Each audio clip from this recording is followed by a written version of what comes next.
Chennaiwui Mingli Legacy Tangkhul Baptist Church we so now being Kranau being Aju Iwi Shimkurwi Ringapa remake up the Salam Sadalay Gala Aju Rawi Kringa Tuhi Kurakawai Pastor Nimblin the Atom Committee Wang Ningashi Pongshok Delay Over Tui Hili COVID-19 the Maram Sada Kangachi Kangajamla Rang Sakairi Mi Gujung Kanala City when the Shimli Harry Harry City Lila Arilla Babam the Lay Itum we Rivrai Itumli Manatai Lakmane Itum we Sagasa Shami the Lay Gala Itum we Kanga Gauji Riranda Tami the Shami the Itumli Quimi Jing the Lay Ari in the Rawi carrying a dream Mrs. Karakawai he dripong the Jesuli Kasui. Jipina Kivanga in the Jesuli Sui Hogla he Matthew with chapter 4 verse 1 to 11 li Kapiga Haiji Machukrum Huaisase. But I log in the Jipij in the Jesuli Katum Shida Rabushiji in the Pashom media. Chapter 4 we got Matthew chapter 4 we verse 3 li paga. Jane Jipina Ali Raswida Hanga, no we never we know Miranda Jaka, Molungui he, come we on Kawai Gosolo. He the first Koswine. Number 2 li Jipina Jesuli Kasui, he number 2 li Jiwitili, Jipijin the Gatara Kenong Jili, Quiwada Ali, Korum Shimwe, Kamadoa Donli. Kang and Ding Saga. Gala Ali Hanger, never we no Miranda Jaka, Nakalata Waktalo. Hika connection, go to Mali, verse 8, 9, 10 de Park some bangre. Jipi Jinda Ali Kupunga Jui Akali, Quika Lushita Gala Ogutuli Kalay, Oram Sai Gorajite the Jui. Take a day, a shining a saga. Gala Ali Hanger, none ili in cum shamda, corum hayaka, none in a psychori himire.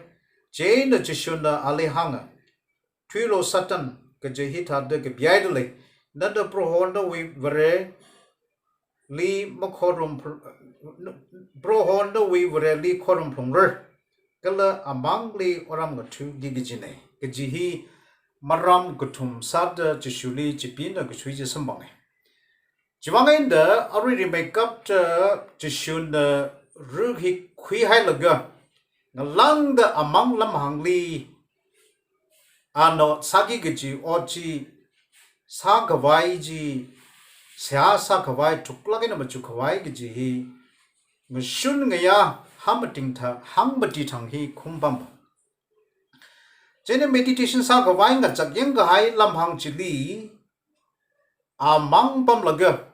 and of Rawi or Mahapok rang lager, where we kasak kava, kalak paningji, kalab Rawi pang sabji pork wai remake up to and a boy, kalasai. Itong ration now being wang gachang cut remake up to tuklaka in the Siasa laga jiwitili or haupoki, where shipping we ought gasaping we wangla, damquick away kahakane. He has said the Jishunda awi or haupokawai, gasaji tranjili, Jishunda hit had the Kima may sar, Zatno may regaji kupsur gahaitili. And a sagi gaji ought go tongaji, where we kanga kanga sikjili. Sapnger Saregaji awi Jesu Christ Jesu winning. Generally make up to Jesuli Kasui Matthew chapter 4 verse 3 Jipij in the Jesuli that hanging. Never we know mirror ne Jaka Molong weeping G Molong weeping he come away sang sakolo on the sakolo that hang dam chiranjili Jishun the Deuteronomy we chapter 8 verse 3 we end up Quilla Gurjishun the Matthew we chapter 4 verse 4 li kapik haji mean the kasagaja mangainda khring maning mane khơ pro howi khomorain da ko sok tui enda khring nei ki ji hi han ga thui nei jena ji shun da thaila kainda an da pam da lei la kham ji pi jin da ngolung wi ping ji khomoi on ga sak lo sang sak la ga ki ji hi ji shui an da how many tang khom ga bam ji chỉ biết là thái rồi cái gì theo mà chỉ là theo đó ali thong sắc cái vai cái chui băng là cái là ali ra cái chuyện này cho nên là sao đó chỉ biết chính là băng sắp sinh là cái khlat chui thò cái vai cái là tông ra cái vai cái suy chỉ chuyện là mà yam này cái gì chỉ biết lấy cái sự này chế nó chỉ xuân là ao miền bây giờ khắp châu vị trong xã hội là mà sao lắm mà này cái là mi cái trong lịch khang cái mi moray cái phong bình cái sai cố rồi chỉ là tăng khui mi rồi cái chữ ninh rin đấy cái là chữ vang anh ốc chui là khán này chỉ là sao mi cái một sai cố rồi vì vang and mi rin chính cái tăng khui mi cái vai cái chữ cái chỉ anh là đằng đó là and sa mang là chỉ cắt mi ring la ring shock mi cái gì hi itun da thei chỉ vang anh da mi kum mo ping da thai ga hai van ga ji tran chỉ pin da khi apong anh da rashuri kla cái gì hi itun yang vai sa se chỉ pi jin itun li ra cái suy thei phong gi cái gì itun ne khi khavat khali dam rashuri kla je ka khlatter we wang mang ka phing dam ji tran chỉ su chỉ pi jin da itun le cái suy ra re number 2 li mi ko mon na pang sap khaleya mi nei ke ji phning hai dam chi ran kala ka thomali church li society li shim khuli ngason daw bing le la magaja makhmya khali dam chan ji li ji bi na ji ka wi mi ko mo wi ning thei la ga ji ka thong sa ka vai maya khwai ge ji hi ka sui ra re la number 4 li mi bing wi wang ka pha ka sa hi khwat khali dam chi ran number 5 li vreli ngashun hi khawat khali dam chi tron kala mi pingli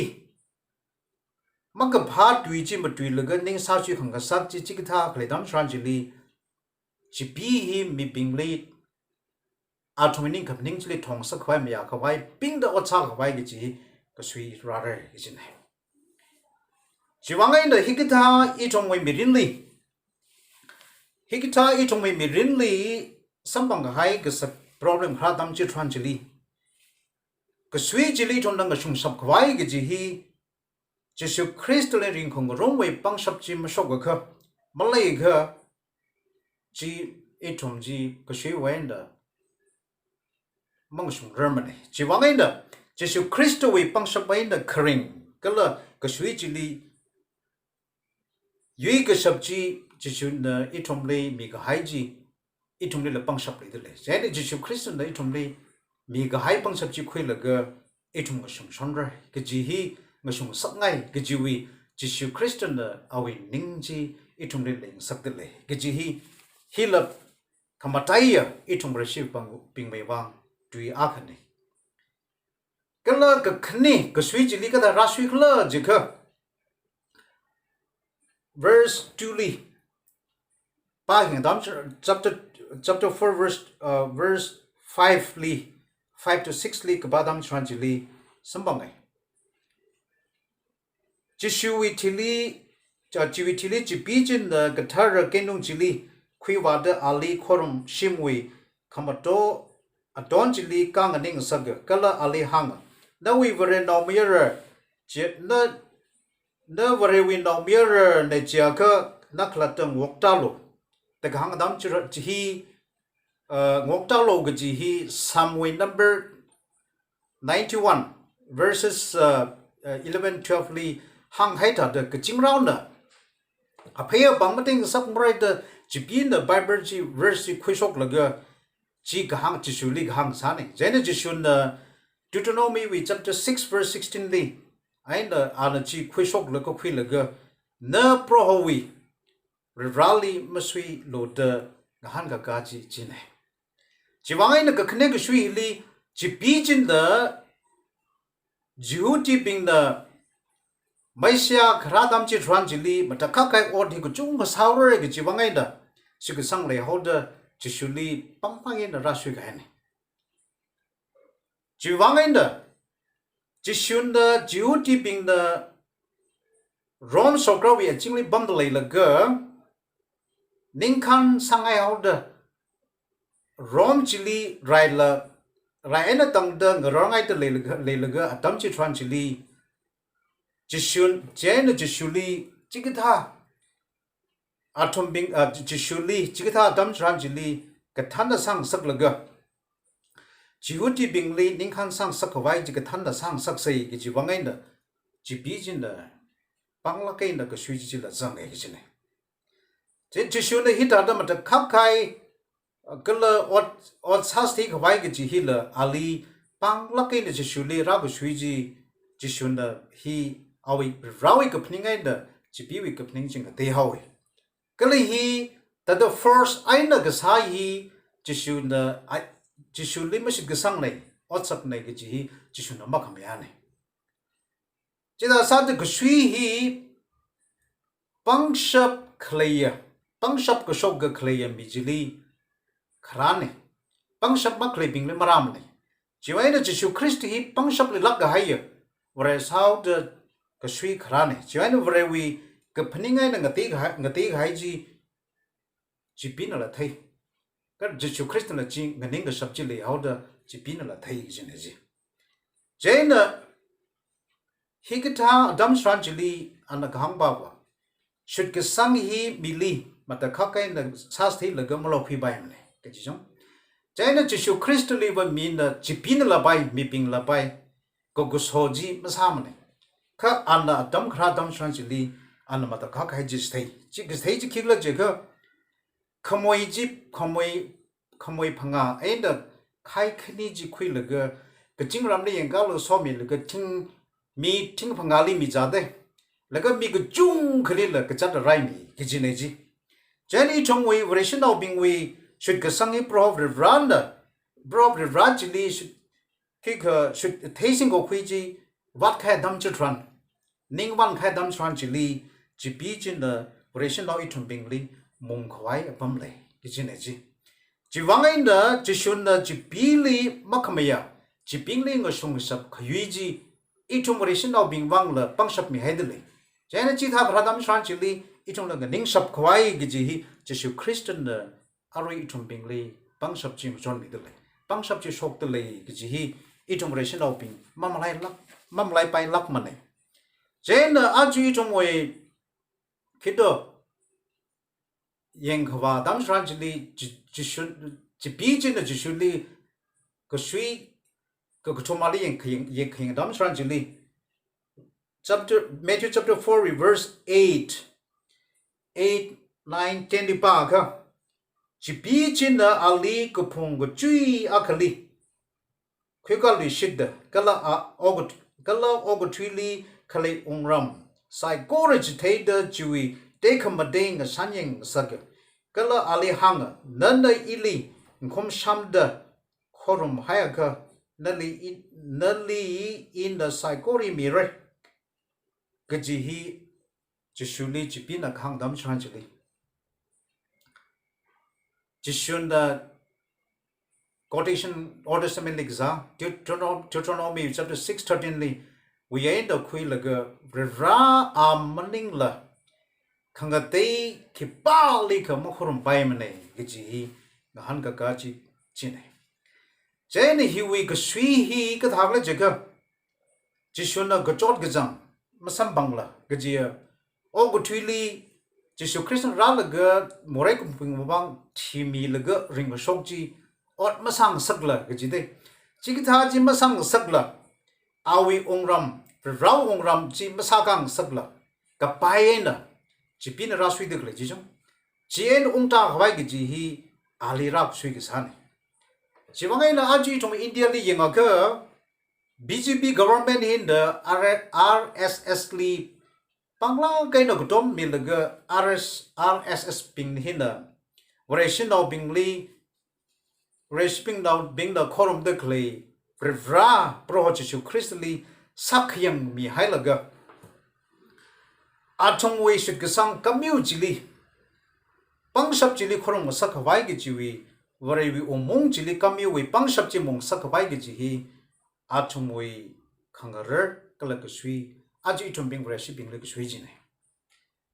jiwangai na jipi jin na kusui jili itong reshi bing na ning uklong le chang hai dam chi ran then in the pning khwan jong imba yuri the Tangkhul yang te lak de je na ishi Tangkhul no bing wa in a zaili the le hoi jum ning de ka Tangkhul wing a zaili le ning ji jong the RSS li le ping pang lang no dom le ga oram ga thu de le ning le chang le hon dai ka la sa le hon thai ga ji hi the itum le pning bai ji je na where we on mong hili BGP government li kala RSS li mamong sagla ka wrawi ong mong hinda itum ong mong hili reshin daw bing itong we kohor pang sabji horang sagla mong sakawai gi jiwi Jesu Christ li hap ka hapji itum li la hapre jen itum bo ka hapji li ma jibi jili ma majila reshipping wa Jesu Christ we kohor pang sabji khwilaga awi umong jili itumda kohor jisam bangai ga aji itum bingli kusui jili itum na yui kawai pangshap lay gaji itum reshin daw bing mamalai pai lak bare jena ari hon reshi bing the justly yengla COVID-19 we maram bangai the makorom pai la leide kle dami transli RSS bing no yang laga reshi bing hi justly la maka tu gaji atumaring panda justly mukrum la lama sal la brawi tu ji ma so gaji ka atumaring panda ji jen ji pning sap atum hi atami phaire gi jop pning sal bai kai hi RSS we pangshap in the lockdown sal ga reshi bing justly mangrong bai with tu maning ne ka ok chui huptin the COVID-19 we maram sadi itum hi that the situation hi itum face sada jiwangai na itum operation daw bing hi sinalo balanli ning jang dam chi tran ku sira re jain da ka sa ka va pro ho jili malai hai laga paisa li aga chang sa te paisa li khorum phai bai yong jain da paisa hi khamatai itum mi mirin ne paisa hi khamatai maning ne jingling ne ka paisa li ri mai tui de khami maning la ka vrajli khamatai itum mirin ji sang sak laga kal uglong ji mi laga lei khawai gi ji itum la khorum de khlei ya vraj uglong vraj ning jang ne jen itum li Jesu Christ itum we sa ka va itum li khorum de khlei vraj na paisa li mo khorum sangai ne ka itum li hoi khami vraj li ali khorum sangai ke ji itum hi paisa li mo khorum rai ka itum vraj pro Jesu Christ li khorum rai ke ji hi aji itum we Indian situation kala itum bitin de khlei hi in the hi itum psychology ping pang la kain da ka ko dom kala itum ring rom khwai hi ka hang ne chen na jipin la Bible we tu khwi laga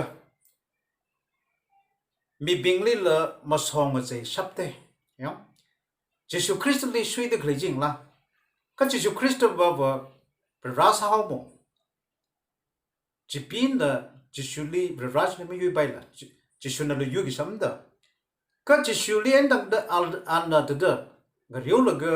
sui de khlei ji pang sab ji sa de khlei ji yang la jan o gu thui hi li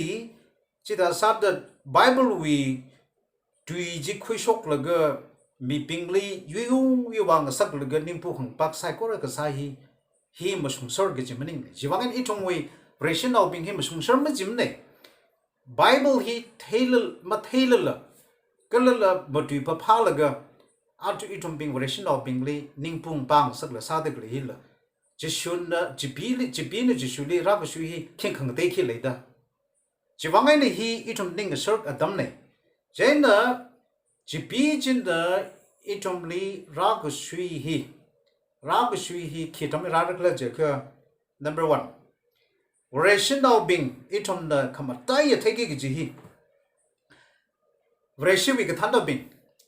Pastor being na thokla ken sasa laga od manga hi khuyma mandale ke jihi. Kala ochi mathale no khuyde le jaga kaswira re. Kala number 2 li. Church member being the pastorly legacy the vatting sak. Yeah. Jenny he hak lag high kaswia de. Jenny he tape on right on the Jenna number 3 li. Break her Malaysia get hey. Kala no rapping the avova being lay la hang mangana legacy the buckley. Kala shimko ring chili Jesu Christ machang ring the clay dam chili. He it on the he took again the machugijane. He kasui kahakane. Jena kasui cry kiklagaji it on the thereji. Jena kalatu we mirin. Ngading quick Hawaii kasadam chili. Ping pang long get a sasa laga hot nadam chili. It on the kasui kime radical jaka. Orpum Matada Papi looking Hawaii kasadam chili kasirare. Number 2 li. Katam Gishim Bingli, Ning Sang Lucky the South Quick Hawaii, Tam Quick Hawaii kasadam chili. Ning G Nelipung Bang Saklaga kasira by. Jena Mirin. Ngala now being layer now being hill Mirin Rishi Park Matalian Park Lager Ring Walk White the Seha Matalang the Sadam Tranchili Kasui Rabbi. General son now being wine the Bagapala Rabbi Gijineji. Jenny Hikatapping he eatum the Jeep Matalan the theory, Gijinawa. Jane the Kasui Kraji Tranchiwi Kasui Kradam Tranchili eatum the Itom li hui kami project crystally mamlaise paniung kwai sa ji kiwangai na ji bi jin de Jesuli Katum si de rashi laga Jishun de Katum si de ji bi jili yui ge shap kala phainai sao bla ge ji itom ning li ulung le sing rei jen de ji bi jin de Jesuli Katum si de ra ge shui hi ji Jibi jishuna jibili yuisape. Jain itumli jishuk itum we mirinli. Katana bing labai, kasura bing labai. Breaker the salabai, yonongla bing labai. Ration of bing tumbutonga. Kasui kratam shanjili. Itum me katana ganing quirkle jagger. Jishuk Christian the itumli pangshop me hidely. Katavle jagger. Jibin the jishuli rakswidam shanjili. Jibi jili jishun na yui gahai pangshap matalaki na jibi jili jishu Kristo wi pangshap ji ras thai khame ji sambang sak gahai jiwi pangshap ji ajiburation of itum binglam yedikle jena gasui ghrazam chan jili jishu Kristo da pangshap mi gahai ji itum no khuilaga itum wi gasui ji yui khawai ge ji in maning la jishu Kristo in the Sang Sakla Kuyui, Bang Shapji Song Saklaka, Ring Wakawai, Sase Gijihi, Itum Sai Kurali, He Bawk Matai, he Bawk Malani. Our YouTube Lee, Kala Tangkhul Chennai Manganingla, YouTube Ling and other clay, Ping Ping, Psychology Bangla, Sok Ming, Nasarano. Amen.